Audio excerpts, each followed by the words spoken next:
I cannot afford to lend money to an incompetent craftsman drowning in debt. He must repay the full $500,000 by the end of this month. A new loan officer named Wilson, a woman, arrived at my office. I've been a craftsman for 35 years, and she immediately demanded the termination of the loan and the repayment of $500,000 in full.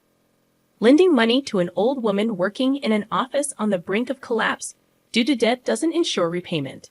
It's better to pay it all back while you're still alive. Wilson's extremely rude behavior made me explode with anger. Got it? Pay back the $500,000 in full, right? I said. Fine, but you'll regret this, I added. When I promised to repay the $500,000 in full, Wilson burst out laughing, holding her stomach, as if a lousy banker like me will definitely regret this. I declared my retaliation against Wilson in a low voice, but it seemed she didn't hear it. I ignored Wilson, who continued to laugh loudly. My name is Smith, and at the age of 60, I am still active as a gardener. I started working as a gardener 35 years ago at Smith Landscape Design, a company I now run as president. After graduating from high school, I joined the company that my dad was managing at the time. Becoming a skilled gardener takes many years as it requires artisan skills. I was first allowed to handle a job alone at the age of 25, and exactly 10 years ago, I took over as president when my dad, the previous president, was diagnosed with stomach cancer. Once it was common for houses to have gardens, but with the changing times, the number of condominiums and apartments has increased, and the demand for gardeners has decreased. But neither my dad nor I have ever thought of quitting our jobs. Even today, a certain number of people live in houses with gardens. Many of them are elderly and find it difficult to tend to their gardens due to back pain and unsteady legs. Our business had declined temporarily, but as rival landscaping companies continue to close, we no longer lose customers to other companies. I want to continue developing the business as a landscaping company loved by the community. At 60, I'm older, but I'm still active and will continue to be. I'm determined to stabilize the business so that my children can confidently take over when I no longer can work. That was my resolution. Then, one day, a banker named Brown appeared at the office of Smith Landscape Design, which I run. Brown has been our loan officer since the day when my dad was president. I'm sorry to say this on a personal note, but I've decided to retire.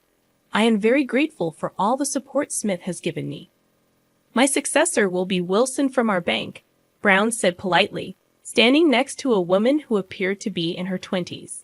A young female banker named Wilson greeted me briefly. Thank you. I eagerly anticipated the opportunity to collaborate with Wilson. However, when I greeted her, Wilson remained unresponsive. Our conversation transitioned into small talk with Brown, and I didn't exchange a single word with the new officer, Wilson. She was young, so perhaps she hadn't yet mastered the expected manners of the business world. Nevertheless, I couldn't shake the concern about entrusting our finances to someone like her. Shortly after the banker handling our account retired, Wilson paid a visit to my company's office. Hello, I'm Wilson from Trust Bank. My boss instructed me to visit customers, so here I am to greet you, she said. I was taken aback by Wilson's attitude, rendering me momentarily speechless. Was it customary to inform a client that you're visiting because your boss said so? Thank you for taking the time to come here, I managed to reply, though my forced smile likely conveyed my underlying feelings. Wilson responded with an annoyed look. What's with that tone? Are you implying that I shouldn't have come? She retorted. No, it's not that. It's just unusual to hear someone so frankly state that they're visiting a client because their boss told them to. I replied, irritated by Wilson's presumptuous attitude. I was just stating the facts. Anyway, I'm busy. I don't have time to waste on meaningless things like this. She abruptly ended the conversation and left. In all my 60 years of life, I had never encountered someone so rude. After Wilson departed, I was so stunned that for a moment, I questioned if it had all been a dream or an illusion. Within a week, Wilson visited our office again. As soon as she arrived, her face flushed with anger as she began yelling at me. You apologize to me right now. If you offer a profound apology, I won't involve the police. I'll settle this matter without their intervention. I'm sorry, I uttered, taken aback by her sudden outburst. I have no idea what you're talking about. Can you please explain? I admitted, utterly perplexed by her accusation. I had no clue what she was referring to. Don't play dumb. An employee of yours demanded $100,000 from my grandmother for unsolicited garden maintenance and told her to transfer it to a specified account. Wilson accused. I was shocked to hear this accusation against our employee. But upon reflection, our company only deals in cash payments. We would never have our customers transfer their money to a certain account. We collect payment in cash directly from our customers upon completion of our work. Do you have any proof that an employee of our company did what you're accusing us of? I retorted confidently. Wilson responded with equal force. My grandmother clearly said that someone named Williams from Smith Landscape Design called her. She was deceived and paid $100,000. You're the president, right? Take responsibility. We have 80 employees, including gardeners, apprentices, sales, and accounting staff. But I was sure there was no one named Williams in our company. Please give me a moment to check, I requested, returning to the office. Upon returning to Wilson with the employee roster, I stated, due to privacy concerns, I can't show you this, but I have confirmed that there is no one named Williams in our company. Oh, I see. You're determined to deny your responsibility. If that's how you want to play it, I'll think of a good strategy. You better be prepared, Wilson warned before leaving. I wondered what she was planning, her face haunting me whether I was awake or asleep. A few days later, Wilson came to my office again. I have no money to lend to a useless craftsman buried in debt. Pay back the full $500,000 by the end of this month, Wilson demanded as soon as she arrived at the office. It didn't seem like the bank's directive. Could this be her own decision? Why do you think our office is in deficit? And why is it necessary to repay the full loan amount this month? Please explain, I calmly requested. Despite my composed request for an explanation, Wilson continued with disrespectful words, smiling condescendingly. An old lady as the president, of course you're in the red. Moreover, there's no demand for landscaping nowadays. Let her pay it all back while you're still alive, she sneered. Then Wilson whispered something even more shocking in my ear. Well, that's just the official reason. If you pay back the $500,000, 5 times the $100,000 your company supposedly cost my grandmother, I'll let this go. At Wilson's outrageous behavior, my anger exploded. I get it, paying back $500,000 in full, right? Fine, but you'll regret this. I conceded, agreeing to repay the $500,000 in full. Wilson burst out laughing, as if the one who would regret it was me, an old lady. Can you even pay back $500,000 in full? You'll only be laughing for now. A terrible bank like you will definitely regret this. Wilson jeered. I declared my retaliation against Wilson in a low voice. But it seemed she didn't hear me. I ignored Wilson, who continued to laugh loudly. The next day, I called the bank and spoke with the customer service representative. Hello, I'm Smith. Thank you for your usual support. Could you please tell your loan officer, Wilson, to stop coming to my office? It's causing us trouble, I requested. I'm terribly sorry. The branch manager will head over to your place immediately. The representative responded before apologizing. As the representative was about to hang up, I overheard someone nearby, perhaps another bank employee, saying something about Wilson again. How many times has it been now? This implied that Wilson might have been repeating similar actions with other clients. Stepping outside the office, I found Wilson waiting for me. Oh, there you are, old lady. Hiding won't help. If you don't want to be reported to the police, sign these papers right away, Wilson demanded aggressively, presenting documents to terminate our loan agreement. Is this the bank's decision or just yours? I questioned.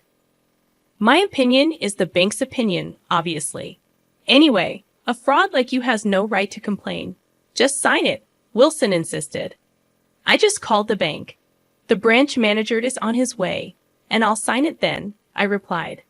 Wilson's face suddenly turned pale. What? Why did you call the bank? I thought you were just trying to avoid me by not leaving your office, Wilson stammered, visibly unsettled and looking like she wanted to flee. Just then, a bike stopped behind Wilson. I ushered the branch manager, who had just gotten off the bike with a worried expression, and a resentful Wilson into our office's reception area. I am terribly sorry for the inappropriate behavior of our staff member Wilson. It's inexcusable. The manager apologized politely, then glared sharply at Wilson. Why would you do this to one of our most valued customers who has always supported our bank? But this person is a fraud. She scammed $100,000 from my grandmother, Wilson interjected, even while being scolded by the manager, insisting on portraying me as the villain. I explained everything to the branch manager about Wilson's actions. The manager then said to Wilson, "If you heard your own grandmother was scammed, would you go straight to the scammer to complain? Wouldn't you normally report it to the police first?" I was too distraught to think clearly. If your own family was scammed, could you calmly report it to the police without hesitation? I bet you couldn't, I challenged Wilson. Her defiant attitude made the manager sigh deeply.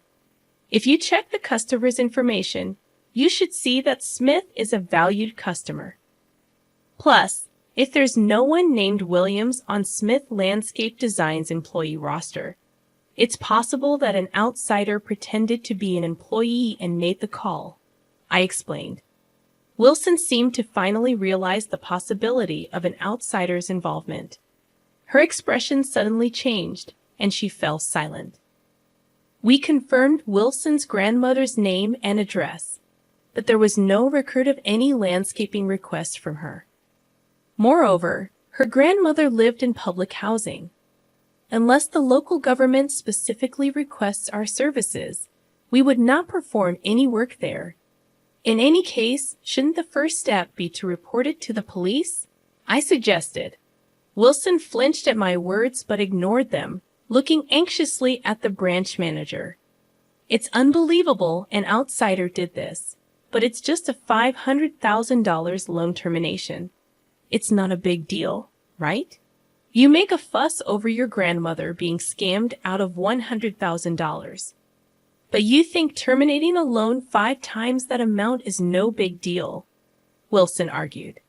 The manager's glare seemed to make Wilson realize it was best to stay quiet. She said nothing more. Wilson may have graduated from a prestigious university, but her humanity is failing. Decisions like terminating a loan cannot be made by a bank employee alone. Such actions require reporting it to and approval from the branch manager, me. Someone who doesn't understand this basic principle has no right to continue working as a banker. We will take strict disciplinary action against Wilson. The manager apologized to me and led Wilson away, almost dragging her by the collar. Alone, I reflected on my past interactions with the bank. Actually, our company currently isn't in a position where we struggle with cash flow without loans. However, we have been receiving loans for the bank mainly as a way to maintain our relationship. Initially, I couldn't understand why we would borrow money when we had enough. My father told me that Smith Landscape Design, founded by my grandfather, had faced several financial crises. It was the banks we had relationships with that helped us each time. Banks have lending targets, and they strive to meet them. But when a business is in trouble and seeks help, banks often hesitate to lend if the performance outlook is poor. Therefore, it's important to take loans when we can afford them to build a repayment record and trust with the bank. This way, they are more likely to help us when we are in need.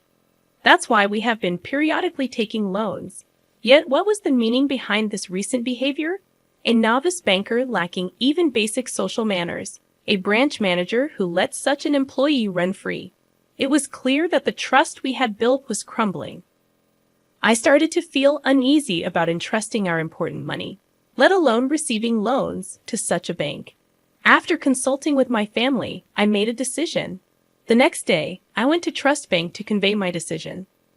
I had informed them of my visit in advance, so upon my arrival, I was immediately shown to the reception room. There, I found the branch manager and Wilson, who both greeted me politely as I entered. Facing their bowed heads, I said, "Regarding the loan, it's fine to terminate it. Fortunately, we haven't used it yet, so we will repay it immediately." Upon hearing my words, the branch manager quickly sat up in alarm. "Mr. Smith, please don't worry about the loan. We have a long-standing relationship. I hope we can continue working together," the manager almost pleaded. But my decision was firm. If I hadn't called the bank, what would have become of Wilson? She would still be coming to my office, hurling insults and rudeness, wouldn't she? I can't trust a bank that allows such employees to run rampant. I'm sorry, but I have to end our relationship. I am truly sorry for what happened. We will take strict action against Wilson. Such an incident will not happen again. Please, won't you continue doing business with us?" the manager said, trying to persuade me. The manager's words didn't resonate with me. "No matter what you say, my decision won't change," I stated firmly. As I was pushing the branch manager away, the reception room door was abruptly opened. A bank employee rushed in, clearly in a panic. From their demeanor, I could tell something had happened. "Excuse me, I must leave," I said as the manager stood up to leave the reception room. A woman's loud voice could be heard. "When I visited your bank the other day, a banker named Wilson said to me, 'We don't lend money to the incompetent.' What kind of training do you give your bankers?" The manager turned back with a worried look. Seeing his reaction, I was convinced that I wasn't the only one affected. He began, but his gaze shifted from me to somewhere else. Following his line of sight, I saw Wilson biting her nails, mumbling to herself. The branch manager quickly approached Wilson. "You're fired as of today. Get out of here right now," he said, pointing to the door. It seemed unexpected, and Wilson, her face turning pale, stared intently at the branch manager before suddenly standing up. Then, with a fluid motion, she made a deep apology. "Please don't fire me. I beg you," she pleaded, but it felt hollow. It was fortunate for us that we didn't rely on the loan, but many businesses must have been seriously affected. Though Wilson didn't have the final say, the thought of businesses being troubled by someone like her was distressing. "Do you have any idea how many valued customers we've lost because of you? Your dismissal is the only option. Please give me another chance," the manager argued. "Enough. You're fired," he finally said. Their argument seemed endless. Realizing that watching any longer was a waste of time, I left. Standing up and drawing their attention, I decided to say one last thing to Wilson, who was pathetically clinging to the manager. "Wilson, remember you said I wouldn't regret it. This is the result. It's all your own doing," I stated firmly. At my words, Wilson collapsed in despair. Later, the branch manager came to inform me about Wilson's dismissal, pleading, "Please give us another chance." But of course, I refused. Wilson was wrong for her outrageous behavior towards customers, but the branch manager, who let it continue, was also responsible. It seemed other customers felt the same way. The customer exodus didn't stop, and eventually, the branch was closed, and the building was demolished. The site was turned into a park. About a half-year later, I saw a woman who resembled Wilson, but she was so tanned it was hard to tell if it was really her. However, it was likely her. "You claim to be a former elite banker, but can't even get this right," I thought, seeing her being scolded by a senior. After her dismissal from the bank, she seemed to have become a traffic guard at a construction site, tanned and sweating, being yelled at over the radio. No one would guess that she once was a banker. Watching Wilson, I hoped that this tough job might bring a slight change of heart in her. Meanwhile, I took on the landscaping for the park that replaced the bank. Our business suddenly got busier. People seeing our Smith landscape design truck parked during work led to an increase in requests. We started getting requests for grass maintenance and shared areas of parks, condominiums, and apartments, being used to maintaining gardens for detached houses. This was somewhat unfamiliar, but to continue thriving as a gardener, adapting to the diverse needs of various clients might be essential. I wanted to keep contributing as a gardener and watching our business grow.